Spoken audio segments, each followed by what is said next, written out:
Aunque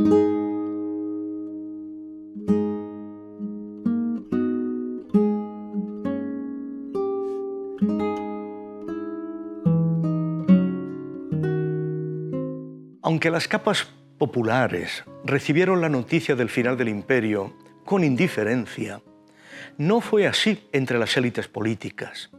Estas comprendieron demasiado bien que los equilibrios sobre los que se sostenía la restauración estaban en peligro. Las relaciones entre el centro político y las periferias económicamente más avanzadas se resintieron al perder lo que quedaba del mercado americano. Lo que existía en España de economía de exportación no se mostraba muy inclinado a mantener el sistema proteccionista a ultranza de la economía española, ni estaba dispuesto a ser el único sector que cargara con la obtención de divisas necesarias para financiar las importaciones. El carácter desproporcionalmente amplio del sector agrario, que solo era viable manteniendo en la miseria a la mano de obra campesina, ofrecía la base de su poder a una clase terrateniente muy vinculada al aparato militar, que solo podía sobrevivir con precios desorbitantemente altos de los alimentos de primera necesidad. El mercado de bienes artesanales e industriales era así inviable. Con ello, los acuerdos entre las burguesías y las aristocracias que controlaban el aparato del Estado se vinieron abajo. La creciente emigración del campo a las zonas industriales de la periferia comenzó a cambiar los modos de vida tradicionales de los pueblos vasco y catalán, receptores de migración, que respondieron con el fortalecimiento de sus identidades regionales desde una voluntad defensiva de sus propias culturas. De este modo, comenzaron a surgir propuestas nacionalistas, a menudo excluyentes y connotadas de etnicismo, cuya aspiración última era configurar un nuevo equilibrio que redujera el poder de las instancias centrales.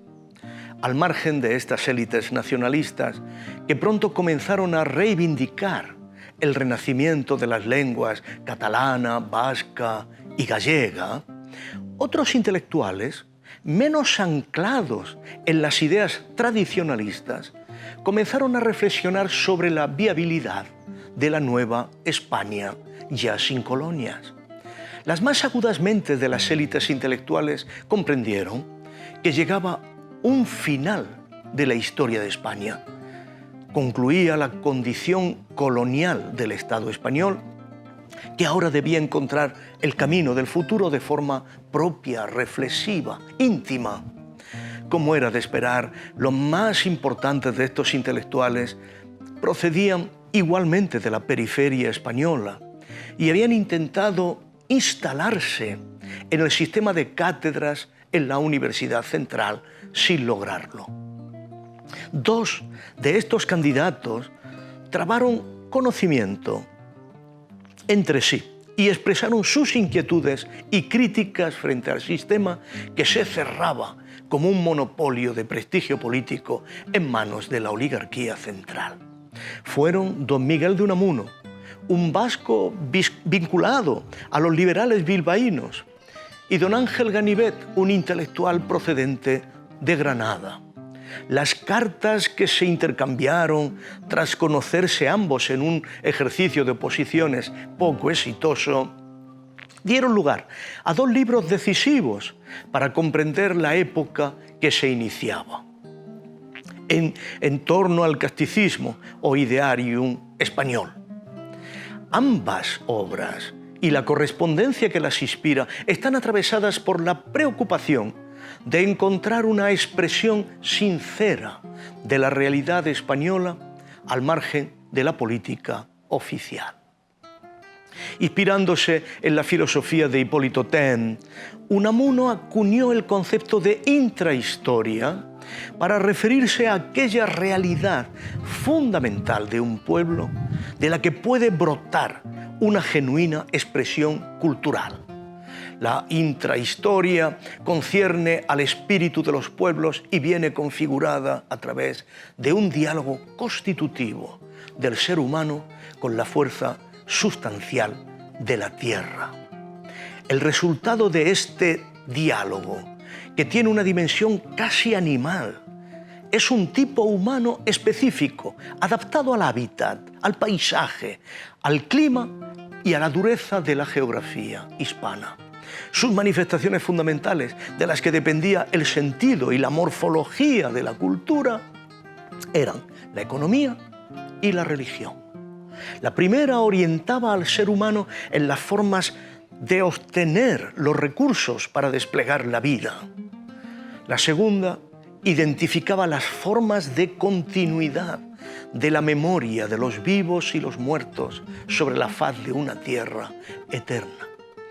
El punto de encuentro de estas dos formas culturales era la familia como estructura vital, fundamental, que se desplegaba en vínculos comunitarios de asistencia recíproca en aldeas y pueblos. A este conjunto de economía doméstica, con fuertes vínculos comunitarios, fundados en creencias comunes, Unamuno lo llamaba en su juventud socialismo. Esa era la realidad tradicional de la vida hispana y confiaba en que los pueblos ibéricos, entregados a su libertad fundamental, encontrarían de nuevo el camino para realizarlo. Frente a esta dimensión intrahistórica y esencial de España, Unamuno identificaba la cultura castiza, que puede definirse como aquella que está apegada a la construcción estatal española y al prestigio de su pasado imperial.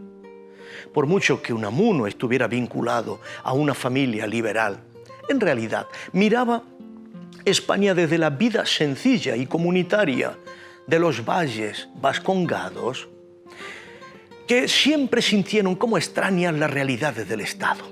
Para él, la llamada cultura del siglo de oro era la expresión autocomplaciente de los literatos que pululaban en medio de la sociedad cortesana que la monarquía hispánica generaba. Tras esa cultura castiza era sencillamente una brigada apologética de las realidades políticas oficiales y estaba destinada al entretenimiento de un populacho, decía él, tan sediento de distracción como la plebe romana. Se trataba de una cultura cuyos máximos exponentes, Lope de Vega y Calderón de la Barca, alimentaban la vida terrena de las capas populares al tiempo que les ofrecía las creencias religiosas que les prometía la salvación eterna.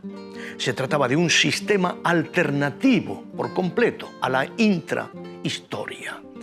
Con estas promesas acerca del más allá y del más acá, la cultura castiza educó a los españoles a representarse como el más feliz y afortunado de los pueblos y a confiar en sus sacerdotes como los guías infalibles de su destino.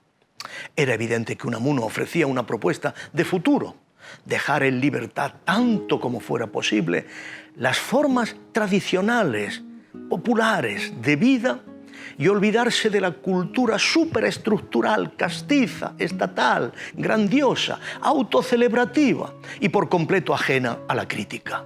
Regresar a la intrahistoria implicaba deconstruir la España histórica y aspirar a reponer en el centro mismo de la vida humana el destino religioso y telúrico que se preocupa en exclusividad de las realidades trascendentes al devenir temporal.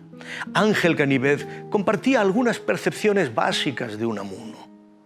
En su libro Idearium Español también fue a la búsqueda de la esencia de España más allá de la construcción del poder político del Estado. Examinando los valores que se reflejaban en el Quijote, sobre todo en el episodio en el que el caballero andante libera a una formación de presos que van camino del penal, Ganivet encontraba un anhelo de justicia en el alma española que iba mucho más allá de la cuestión de la legalidad estatal y que incluso se oponía a ella. Esta ansia de justicia procedía de la desconfianza absoluta que las clases populares mantenían respecto de los sistemas de poder. Ganivet llamaba a poner fin a la época grandiosa de España y a descubrir las virtudes elementales de una vida cotidiana concentrada en su economía básica y en su intimidad. Claramente convencido de la dificultad de iniciar ese momento de introspección, Ganivet veía como necesario en el horizonte la tentación desdichada de un nuevo proyecto imperial, esta vez relacionada con la aspiración de llevar la civilización europea al raído y atrasado norte de África. Con un dolor profundo anticipó este proyecto cargado de futuro y lo justificó desde la consideración de que los problemas que iban a afrontar los españoles una vez que quedaran a solas consigo mismos podría generar una tragedia civil sin precedentes, dado el carácter irreconciliable de los intereses enfrentados. El nuevo imperio sería así una especie de válvula de escape de la olla a presión en que se iba a convertir España. Los escritos de Ganivet se despliegan bajo una atmósfera cargada que presiente la tragedia y que determinó en él una personalidad pesimista y obsesiva que lo llevó al suicidio en las lejanas aguas del Mar del Norte. Mientras Unamuno ganaba la cátedra de griego de Salamanca, en la que, a pesar de su rango marginal en el sistema intelectual español, logró construir una personalidad atractiva, inquieta y autoafirmativa muy considerable, a través de algunas publicaciones que mostraban la paradoja de sus amplios conocimientos de las corrientes intelectuales europeas y al mismo tiempo su vinculación específica a España. Nunca se le otorgó la cátedra de filosofía en Madrid, porque el tono cultural de la época, más allá de estas dos obras y autores fundamentales, lo dieron una serie de intelectuales parias que se lanzaron desde sus respectivas culturas periféricas a la conquista del público madrileño, ya fuera desde el periódico o desde la obra literaria. Valle-Inclán desde Galicia, Baroja desde los caseríos vascos, Azorín desde el agro alicantino o Maeztu desde su abandono de la Cuba ya independiente, intentaron configurar carreras literarias con la pretensión de elevarse a portadores de un carisma representativo de las realidades españolas y de sus aspiraciones, mientras que su par madrileño, Navarro Ledesma, era sencillamente marginado por la intelectualidad oficial. Frente a estos viajeros europeos que ensalzaron el paisaje español y las sombras místicas que lo atravesaban, siempre prestas a huir de las realidades modernas, estos hombres nuevos de la periferia reflejaron sin contemplaciones el universo depresivo de la España finisecular. Todos ellos estaban instalados en una contradicción existencial básica. Despreciaban la miseria social y la pobreza del panorama madrileño, en el que sin embargo deseaban integrarse como autores célebres y conocidos. Pero el contenido de sus obras o bien recogía las peculiaridades de las culturas regionales de las que procedían, o bien incorporaban la voluntad expresa de abandonar Madrid como condición de una existencia que fuera aceptable. En los relatos de Valle-Inclán, en los textos de Azorín, se refleja un mundo anclado en un pasado intemporal, del que nos llegan destellos de cierta grandeza, como contrapunto de las deformes realidades del presente. Radicalizando el naturalismo que había llegado a su cima con la novela La Regenta, los nuevos literatos mostraban la incompatibilidad radical de que en España pudieran brotar seres humanos dotados de la energía y de la libertad propias del hombre moderno. Por su parte, en los personajes de Baroja todavía apreciamos un resto de aquella energía que atravesó el siglo XIX con sus luchas internas, pero que ahora, carente de objeto, se dispersaba en un activismo ciego y sin meta. A su manera, Valle-Inclán se salvaba del presente recordando las formas aristocráticas del marqués de Bradomín, como Azorín buscaba destilar en las humildes realidades supervivientes de la historia pasada una brizna mística que le permitiera trascender la enfermedad mortal de la voluntad que una España carente de proyectos hacía inevitable. Pronto, algunos poetas como Antonio Machado recorrerían también el paisaje castellano, recordando que sus páramos desiertos no solo inducen a la introspección mística, sino también a esa pobreza anímica de la que brota la violencia y el crimen originario, lo que en un verso premonitorio se iba a reconocer como la sombra de Caín que cruza furiosa la raída meseta. Instalados entre el pesimismo de Schopenhauer y la imposibilidad de ejercer la voluntad de poder de Nietzsche, los héroes de estos literatos modernistas parias simbolizaban el nihilismo de una voluntad sin objeto y de una realidad sin voluntad, y solo se alimentaban de la energía de la huida de la realidad en brazos de un anarquismo literario que no podía ser representativo de las capas populares. En este sentido, no pudieron vivir de un público estable y atento, y sobrevivieron por su insistencia en la construcción de figuras literarias y sus contribuciones periódicas. Solo Ramiro de Maeztu, sensible a la realidad del despliegue industrial de Bilbao, encontró en el hombre económico no tanto al personaje de la intrahistoria unamuniana, sino más bien al único representante posible en España de la voluntad de poder nietzscheana.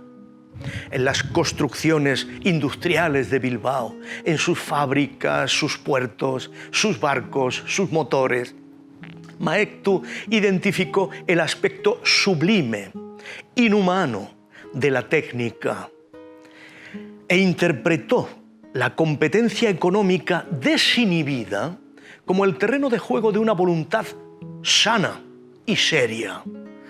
No obstante, estos intelectuales parias, dependientes del artículo periodístico para sobrevivir, no lograron desplazar a los grandes hombres de la cultura oficial que mantenían el monopolio de los puestos en las academias, el parlamento, los ministerios, las embajadas o las universidades.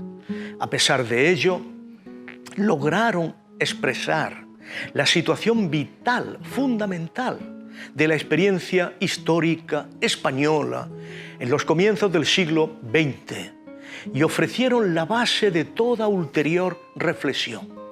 La juventud, que llegaba llena de incertidumbres, encontró en ellos la expresión de su propia alma.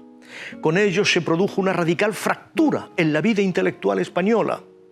Los Núñez de Arce, los Echegaray, los Valera, los Campoamor quedaron arrinconados como ejemplos de inanidad cultural, como personajes de una cultura manierista y provinciana sin garra.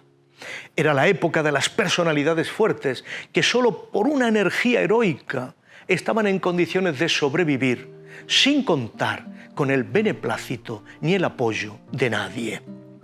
Unamuno, viviendo de los artículos que publicaba en América, Joaquín Costa como un gigante ibérico, exigiendo que España recuperara la integridad de su antiguo derecho tradicional. Valle-Inclán lanzándose a la aventura de un nuevo hidalgo caballeresco.